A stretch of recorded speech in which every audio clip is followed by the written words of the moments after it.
Malkajgiri parliament నియోజకవర్గం మొత్తం railway చక్రబంధంలో ఉండడంతో ప్రజలు తీవ్ర ట్రాఫిక్ సమస్యలను ఎదుర్కొంటున్నారని మల్కాజ్గిరి ఎంపీ ఈటెల రాజేందర్ తెలిపారు. ఈ సమస్యల వల్ల ప్రజలు రోజుకు అనేక ఇబ్బందులు పడుతున్నప్పటికీ గతంలో రాష్ట్ర ప్రభుత్వం దీనిపై సరైన శ్రద్ధ చూపలేదని విమర్శించారు. ప్రజల సమస్యలు తన దృష్టికి రావడంతో తానే స్వయంగా కేంద్ర రైల్వే మంత్రి అశ్విని వైష్ణవ్తో మాట్లాడినట్లు ఈటెల రాజేందర్ వెల్లడించారు. ఇక మల్కాజ్గిరి పార్లమెంటు నియోజకవర్గంలో రైల్వే అండర్ బ్రిడ్జిలో 100% రైల్వే నిధులతోనే పూర్తి చేస్తున్నామని తెలిపారు. దేశవ్యాప్తంగా పార్లమెంటు సభ్యులతో ఏర్పాటు చేసిన రైల్వే కమిటీలో తాను కూడా సభ్యుడిగా ఉన్నానని చెప్పారు. ఈ కమిటీలో సభ్యుడిగా ఉన్న హోదాతో రైల్వే శాఖపై ఒత్తిడి తెచ్చి ఈ ప్రాంతంలో సంవత్సరాలుగా పెండింగ్ లో ఉన్న పనులను పూర్తి చేయిస్తున్నామని పేర్కొన్నారు.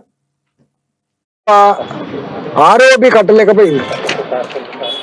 ఇక్కడ వినాయక్ వాజ్పేయి నగర్ ఇవాళకి కూడా తట్టడి మట్టి తీయలేదు, పనికి కాలే.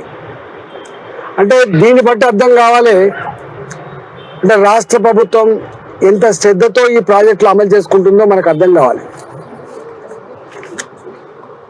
ఈ మధ్య కాలంలో మోడీ గారి ప్రభుత్వం ఈ రైల్వే ప్రాజెక్టులు సత్వరం అమలు కావాలి, ప్రజలకు ఇబ్బంది అవుతున్నటువంటి కాన్సెప్ట్తో 100% రైల్వే డిపార్ట్మెంట్ డబ్బులు ఖర్చు పెట్టి ఇంట్లో ఉన్న రైల్వే స్టేషన్లు ఏవైతున్నాయో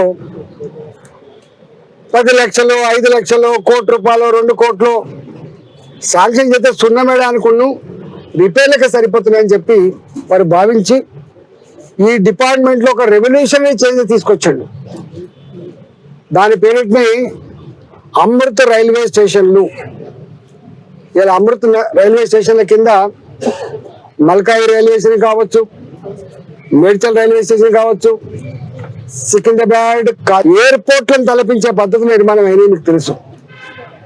అట్లా కేంద్రం నరేంద్ర మోడీ గారు ప్రొయాక్టివ్గా పాజిటివ్ ఉన్నారు కాబట్టి అది సాధ్యమైంది. మేము ఇక్కడ పార్లమెంట్లో గెలిచిన తర్వాత నేను సౌత్ ఇండియా